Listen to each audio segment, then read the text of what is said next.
कहते हैं गांधी की मां जो थी बहुत परेशान थी। उसने कहा, मोहन मैं तुमसे बहुत परेशान हूं और मुझे बहुत डर लगता है। क्यों? मोहन ने कहा, मोहनदास करमचंद गांधी ने कहा, क्यों भयभीत हो मां? उसने कहा, तुम्हारे जो दोस्त हैं ना, किसी काम के नहीं हैं, एक नंबर के नालायक हैं। तो मुझे लगता है कि तुम जीवन में कुछ कर सकते हो, परंतु इनके साथ रहकर तुम इन जैसे हो जाओगे। तो महात्मा गांधी ने कहा, मां तुमने लगता है मुझे पहचाना नहीं। मैं इनके साथ इसलिए नहीं जाता कि मुझे आनंद आता है, मैं इनके साथ इस धीर से, इस धैर्य से, इस भाव से जाता हूं कि ये मेरे जैसे हो जाएंगे।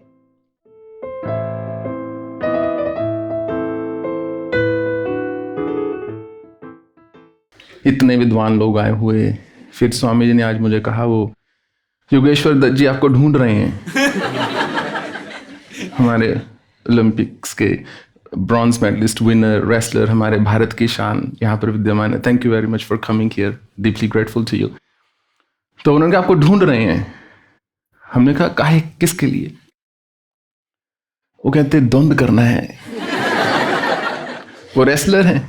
वो बोलते, हमें यही लालच दे के वहां से लाए थे हिमाचल में कि एक बार फिर से आपका द्वंद कराएंगे। द्वंद मैंने रेसलिंग, राइट? या एक बार फिर से आपकी रेसलिंग करवाएंगे। वहां पर एक ओम स्वामी हैं। तो फिर मैं घबरा गया। फिर स्वामी ने कहा, बड़े बड़े इंटेलिजेंट यूनिवर्सिटी के स्टूडेंट्स भी आए हुए हैं, बहुत पढ़ लिख रहे हैं। फिर और मुझे थोड़ी घबराहट हुई। तो फिर उनके टीचर्स भी आए हुए हैं, जय माता दी था। फिर उन्हें पता और भी फोटो खींचने को आए हैं। मैंने कहा, देखिए बेइज्जती वो अलग है, फोटो के सामने वो अलग हो जाता है। एक व्यक्ति चल रहा था, गिर जाता है। बरसात के दिन होते हैं, सड़क पर पानी बहुत होता है, गिरता है और ऊपर से बिजली चमकती है। कहते, क्या प्रभु, एक तो कीचड़ में फेंकते, ऊपर से फोटो भी खींच रहे फ्लैश के साथ। तो हमने सोचा कि थोड़ा छुप के बैठा जाए, जब समय है उसी समय निकलूंगा। तो फिर धीरे से किनारा करके योगेश्वर जी के साथ फोटो खिंचा के हम इधर आ जाएंगे। परंतु जैसे इन्होंने द्वंद को में एक रेसलिंग को अपनी लाइफ टाइम की डिवोशन दी। किसी भी चीज में पराकाष्ठा हासिल करने के लिए मनुष्य को दिन रात एक करना पड़ता है। जो बाहर का समाज होता है वो देखता है कि अरे ये व्यक्ति देखिए किस सीमा पर पहुंच गया है, किस पद पर पहुंच गया है, या कमाल की बात है। कई बार हम सोचते हैं वो व्यक्ति बहुत भाग्यशाली है या उसकी परिस्थितियां ऐसे उसके अनुकूल होंगी, परंतु मायने नहीं रखता क्या है। उसके पीछे मूल होता है अथक प्रयास, अथक मेहनत, दिन रात। जब इनकी आयु के जो बच्चे हैं या लड़के हैं रात को सो रहे होते होंगे, ये जाग के शायद अपने रेसलिंग के बारे में सोच रहे होंगे। जब वो मूवीज देख रहे होंगे या टीवी पर प्रोग्राम्स देख रहे होंगे या यूट्यूब पर सर्फिंग कर रहे होंगे, तब ये अपनी प्रैक्टिस में लगे हुए होंगे, राइट? तो किसी भी चीज की प्राप्ति स्वतः ही नहीं होती। तो हम भी एक रेसलर हैं। आपको शायद पता नहीं होगा इस बात का, पता था? तो ये रहस्य आज सुनिए। पर मैंने कोई मेडल नहीं जीता, इतना सा फर्क है। ना ही कभी किसी ओलंपिक्स में गया हूं, ना ही कभी सपना देखा। वो सपने क्यों देखने जिसके लिए आंखें बंद करनी पड़े। परंतु इनमें और मुझ में बस एक ही मूल अंतर है। इन्होंने मेडल तो जीता, वो तो है ही है, ये हमारे भारत की आन है। और मैं तो एक शांति से चुपचाप छुप के रहता हूं। एक होता है बाहर का द्वंद, एक होता है भीतर का द्वंद। मैंने अपने जीवन को लगाया भीतर के द्वंद को जीतने में। उसमें आपको कोई मेडल नहीं मिलता, परंतु सिद्धि मिल जाती है, एक अलग प्रकार की प्राप्ति होती है। त्रैगुण्य विषय वेदा निस्त्रैगुण्य भवर्जुना निर्द्वंदो नित्य सत्वस्थो निर्योग क्षेम आत्मवान। भगवान ने अर्जुन को कहा, अर्जुन देखो, जो प्रकृति है वो 3 गुणों पर आधारित होती है, सत्व, रजस और तमस। कभी कभी मनुष्य का भाव सात्विक होता है, उसको लगता है मैं भी अच्छा हूं, सब अच्छे हैं, सब बहुत अच्छे हैं, सब संसार, सब सृष्टि, समाज, मेरे आसपास वाले। कभी कभी मनुष्य का भाव राजसिक होता है, उसको लगता है मैं थोड़ा ज्यादा अच्छा हूं। हो सकता है सब अच्छे हों, परंतु सब मेरे लिए बने हैं, ये मेरी सेवा के लिए बने हैं, कहीं ना कहीं मैं इनसे बेहतर हूं। ये भी अच्छे हैं पर मैं ज्यादा अच्छा हूं। Mode of goodness, mode of passion. And third is mode of ignorance, अज्ञानता, तमस, जिसको बोलते हैं अंधकार। जब अंधकार में मनुष्य होता है तो अहंकार से भरा हुआ होता है। यहां पर कितना ही सुंदर दृश्य क्यों ना हो, यदि एकदम अंधकार हो जाए तो मनुष्य को कुछ भी दिखाई ना देगा, परंतु थोड़ा सा प्रकाश होते ही सबके मेकअप नजर आने शुरू हो जाते हैं। ऐसा ही होता है ना। तो ठीक वैसे ही जब ज्ञान का प्रकाश उत्पन्न होता है जीवन में, तो मनुष्य को सब कुछ साफ साफ दिखाई देने लगता है। तो भगवान ने कहा देखो 3 गुण तो हैं अर्जुन, पर मैं तुम्हें कहता हूं इन तीनों से ऊपर उठो। निस्त्रय गुण ने भव अर्जुना, इन तीनों से ऊपर उठ जाओ। कैसे? निर्द्वंदो नित्य सत्वस्थो निर्योग क्षेम आत्मवान। आत्मवान हो कौनते, जीवन में कुछ चीजों में हमारी हार निश्चित है, कुछ चीजों में हमारी जीत निश्चित है। हार और जीत से नहीं घबराना चाहिए। लाख परिस्थितियां विकट हों, विपरीत हों, मनुष्य गिर जाए कोई बात नहीं, परंतु गिरकर दोबारा उठने का साहस हो उसमें। निर्द्वंदो, ये द्वंद एक सदा चलेगा। द्वंद अर्थात ये करूं या वो करूं। पढ़ना चाहिए परंतु नींद बहुत आ रही है। आपको शायद पता नहीं होगा, जितनी भी किताबें छपती हैं उसमें जो पेपर होता है ना, उसके अंदर नींद की गोली का पाउडर होता है। वो खोलते ही नींद आनी शुरू हो जाती है। आपने देखा होगा, आप खेल कूद रहे हैं, बहुत खुश हैं, प्रसन्नचित्त हैं और एकदम बढ़िया, मतलब अलर्ट हैं, जैसे ही किताब खोलेंगे एक नींद आनी शुरू हो जाती है व्यक्ति को। उसको लगता है कल कर लूंगा, अभी फोन पे आ जाता हूं, जरा देख लेता हूं व्हाट्सएप पे किसी ने क्या भेजा है, या मेरा दोस्त क्या कर रहा है, या मेरी सहेली क्या कर रही है, इत्यादि इत्यादि। तो द्वंद एक सदा चलता है। एक बाहर का द्वंद है जीवन में, एक भीतर का द्वंद है। बाहर का द्वंद क्या है? आपके जो दोस्त मित्र हैं, सबको पढ़ने का शौक नहीं होता। और मैं ये भी नहीं जानता पढ़ाई जैसी चीज बना किसने दी। बहुत ही दुनिया की सबसे बोरिंग चीज है पढ़ाई। इतना दुष्कर कार्य है पढ़ाई करना कि सारी जिंदगी जब मनुष्य पढ़ रहा होता है वो सोच रहा है इसका काम कहां आएगा। ये कहीं मेरी विद्या जो है, मैं ज्ञान अर्जित कर रहा हूं, कहीं काम आएगा? Trigonometry and geometry and physics and chemistry and all that, will that ever be used anywhere even? तो पढ़ाई एक वैसी निद्रा का कार्य है। पढ़ाई मतलब कुंभकर्ण बन जाता है इंसान। किताब हाथ में पकड़ा दो, ऐसा अस्त्र है उसके हाथ में, निद्रा तुरंत आ जाएगी। एक बाहर का द्वंद है जिसमें कि दोस्त मित्र बोल रहे हैं चलो छोड़ो खेलने चलते हैं, छोड़ो यार इसका क्या करना। कहते हैं गांधी की मां जो थी बहुत परेशान थी। उसने कहा मोहन मैं तुमसे बहुत परेशान हूं और मुझे बहुत डर लगता है। क्यों? मोहन ने कहा, मोहनदास करमचंद गांधी ने कहा, क्यों भयभीत हो मां? उसने कहा तुम्हारे जो दोस्त हैं ना किसी काम के नहीं हैं, एक नंबर के नालायक हैं। तो मुझे लगता है कि तुम जीवन में कुछ कर सकते हो, परंतु इनके साथ रहकर तुम इन जैसे हो जाओगे। तो महात्मा गांधी ने कहा मां तुमने लगता है मुझे पहचाना नहीं। मैं इनके साथ इसलिए नहीं चाहता कि मुझे आनंद आता है, मैं इनके साथ इस धीर से, इस धैर्य से, इस भाव से जाता हूं कि ये मेरे जैसे हो जाएंगे। तो एक होती है शक्ति, बल, एक होता है कमजोर। जब जब रेसलिंग होती है, जो स्ट्रांग होता है जीतता है, चाहे वो मेंटली स्ट्रांग हो चाहे फिजिकली। अगर दोनों स्ट्रांग है तो जीतता ही जीतता है। अगर मानसिक रूप से वीक है, फिजिकली स्ट्रांग है, तो भी हारने का चांस है उसका। अगर फिजिकली वीक है, मेंटली स्ट्रांग है, तो थोड़ा कम हारने का चांस है। परंतु यदि आप अपने उन दोस्तों जैसे हो जाते हो जिनको जीवन में ना कुछ करना है ना करने देना है, तो वो जीत गए। यदि आपके दोस्त आपके जैसे हो जाते हैं तो आप जीत गए। या तो आप उन जैसे हो जाओगे या दूसरे आप जैसे हो जाएंगे, बीच का कोई मार्ग होता नहीं। तो एक बाहर का द्वंद है जिसमें दोस्त मित्र या आकर्षण जो है, डिस्ट्रैक्शंस, आपका सबसे बड़ा शत्रु है। आपका क्या, सबका ही शत्रु है आज की डेट में। यूट्यूब पे गए, सोचा फिजिक्स का लेक्चर अटेंड करूंगा, 4 घंटे बाद देखा मूवी फिनिश करके चुका हूं।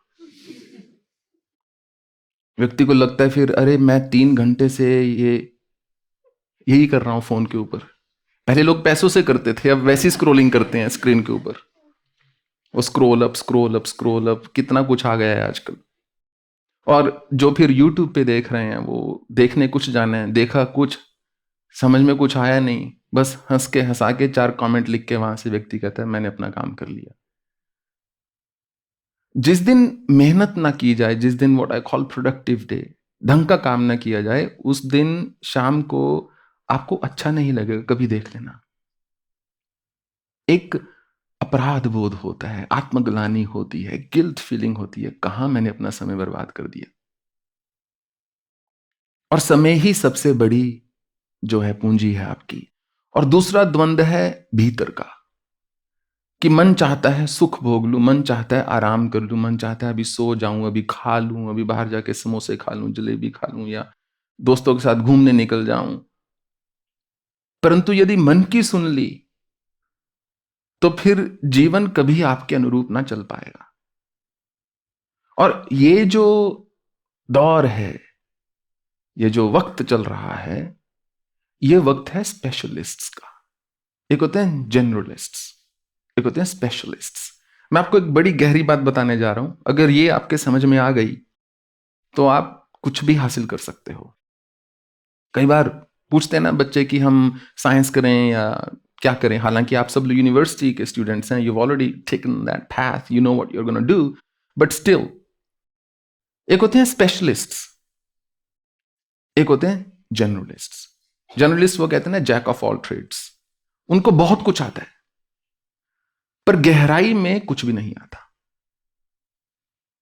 वो ऑलराउंडर हैं जो क्रिकेट के मैदान में 20 से ज्यादा रन नहीं मारेंगे, 2 से ज्यादा विकेट नहीं लेंगे।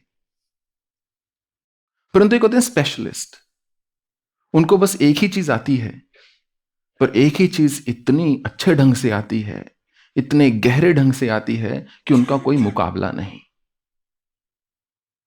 वो कहते हैं ना कि जैसे मार्शल आर्ट्स में, कि I am not worried about the 10,000 moves you may have done once every time, I am worried about the one move you done 10,000 times. कि आपकी वो चाल जो आपने 10,000 बार चली हुई है, क्योंकि आप उसमें एक पूर्णतः परिपक्व हो चुके हैं। तो यदि तो आपको अब करनी है ऐश परस्ती कॉलेज में, तो सारी जिंदगी का संघर्ष है, याद रखना। अगर अभी मजे करने हैं तो सारी लाइफ के लिए आप तैयार रहो, जब आप कॉलेज से निकलोगे पहले नौकरी लेने का संघर्ष। अगर मिल गई, कोई गारंटी नहीं मिलेगी, अगर मिल गई 10,000 15,000 20,000 पे आप शुरू करोगे, कई बार उससे भी बुरा हाल है, 7,000 पर भी बच्चे कर रहे हैं अनफॉर्चुनेटली। और फिर उसी स्तर पर कितने साल आप चलते रहोगे। ऐसी जिंदगी में क्या होता है, दुनिया की हर चीज महंगी लगती है इंसान को। डेटा पैक 100 से 125 हो जाए, लगता है बहुत महंगाई हो गई। पेट्रोल 100 से 110 हो जाए, लगता है बहुत महंगाई होगी। गैस का सिलेंडर 90 से या 1,000 से 1,050 हो जाए तो लगता है बहुत महंगाई हो गई। सारी जिंदगी इंसान महंगाई को रोता रहता है। तो अगर आपने अब आनंद लेना है जीवन का, ऐश करनी है, मजे करने हैं, और बस जैसे तैसे करके पेपर पास कर लिए और एक डिग्री का टैग आ गया, उससे जीवन में कुछ भी हासिल होने वाला नहीं है बच्चों। और मैं अपने अनुभव से बोल रहा हूं।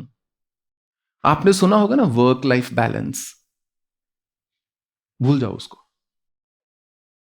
अगर 20s में आपको वर्क लाइफ बैलेंस चाहिए तो सारी लाइफ इम्बैलेंस्ड रहेगी। जो 20वां दशक, जो मतलब 2 दशक, 30वां जो आपका है, तीसरा दशक जो है जीवन का, 20s to 30s, ये एकदम मेहनत करने का समय होता है। 16 घंटे, 18 घंटे, तब शरीर कुछ भी ले सकता है। अगर इस अंतराल में आप मेहनत कर गए तो सारी जिंदगी आप प्रोफेशनली एटलीस्ट अपने टर्म्स पर जियोगे। क्योंकि जो स्पेशलिस्ट्स होते हैं उनके लिए ना तो नौकरी की कमी है, ना ही पैसे की कमी है इस दुनिया में। वो किसी भी चीज में क्यों ना हो, आपको चाहे सिर्फ ट्रांसलेशन अच्छी करनी आती हो, चाहे सिर्फ लिखना अच्छा आता हो, चाहे सिर्फ बोलना अच्छा आता हो, चाहे सिर्फ लॉ में आप बहुत अच्छे ढंग से पढ़े हो, या एक सब्जेक्ट पर आपकी पूरी मास्टरी हो, या जो भी किया हो उसको गहराई में जाकर किया हो, सारी जिंदगी आपकी है। पूरा आसमान, पूरा ये ब्रह्मांड आपकी मुट्ठी में है फिर। क्योंकि जो स्पेशलिस्ट होता है, जो गहराई में उतरना जानता है, उसके लिए हमेशा जीवन सामने खड़ा होता है, अपॉर्चुनिटीज लेकर, अवसर लेकर। और एक होते हैं जर्नलिस्ट, नॉट जर्नलिस्ट, मैं शायद जनरलिस्ट, जनरल, राइट। वो किसी भी चीज की डेप्थ में नहीं जाते। वो आपके पास इंटरव्यू के लिए आएंगे, रेज्यूमे बहुत अच्छा है, सीवी बहुत अच्छा है, परंतु उनसे 4 प्रश्न पूछ लो, उनको पता नहीं उसका सर पैर क्या है। उनसे उनके ही सब्जेक्ट जिसमें उन्होंने डिग्री ली हुई है, 4 सवाल पूछ लो, उनको पता नहीं होता। और सबसे मुझे थोड़ा अम्यूजिंग बात लगती है, कई बार जैसे बच्चे इंटरव्यू के लिए प्रिपेयर कर रहे होते हैं। देखो, अगर आपको इंटरव्यू के लिए प्रिपेयर करना है, आप उस नौकरी के लिए तैयार नहीं हो। क्योंकि इंटरव्यू एग्जाम नहीं है कि उसके बाद टैग मिल जाएगा, जाकर वहां काम अभी शुरू होना है। और प्राइवेट सेक्टर है, जो काम करता है, जिसको काम आता है, कंपनीज उसको कभी नहीं छोड़ना चाहती। आपके लिए नौकरी ही नौकरी है। ऐसे भी प्रोग्रामर हैं इस कंट्री में जो 3-4 लाख के पैकेज पे शुरू करते हैं जॉब, या उससे भी कम। ऐसे भी हैं जो 25-30 लाख पे करते हैं। ऐसे प्रोग्रामर्स भी हैं जो 5 साल 7 साल के एक्सपीरियंस के बाद भी 10-12 लाख कमा रहे हैं साल में। और ऐसे भी हैं जो 4 से 6 साल के एक्सपीरियंस के बाद ही 40 से 50 लाख कमा रहे हैं। उसमें ये सिर्फ मायने नहीं रखता कि कौन सी यूनिवर्सिटी से डिग्री ली गई है, उसमें मायने रखता है कि आपको काम कितना आता है। और आज आपके पास वो अपॉर्चुनिटी है, वो अवसर है जो आपसे पहली वाली जनरेशन के पास कभी भी नहीं था। वो है the power of the internet. आज whatever you need is right at your fingertips। Google पे जाओ और कुछ भी सर्च कर लो और हर चीज पर इंफॉर्मेशन है। आपको कुछ भी सीखना है आज के युग में, पहले तो 80% कोर्सेज फ्री मिल जाएंगे। तो मेरा यदि एक मूल संदेश हो आप लोगों को आज, वो यही होगा कि पहला, द्वंद एक हमेशा चलेगा। हमेशा एक वो रास्ता होगा जो मन चाहता है, पर एक वो रास्ता होगा जो आपके लिए अच्छा है। अगर अच्छे को चुनोगे तो आगे बढ़ोगे। दूसरा, या तो अब खूब मजे कर लो, सारी जिंदगी मेहनत करते रहना, जी सर या जी मैम करते रहना सारी जिंदगी, या अब मेहनत कर लो और सारी जिंदगी अपने ढंग से जी सकते हो। और उसके लिए क्या चाहिए? सबसे मूल जो चीज है उसके लिए वह है आत्मानुशासन, सेल्फ डिसिप्लिन। कि आप कहो, मैंने 4 घंटे का एक संकल्प लिया है, आज मुझे 4 घंटे पढ़ना ही पढ़ना है।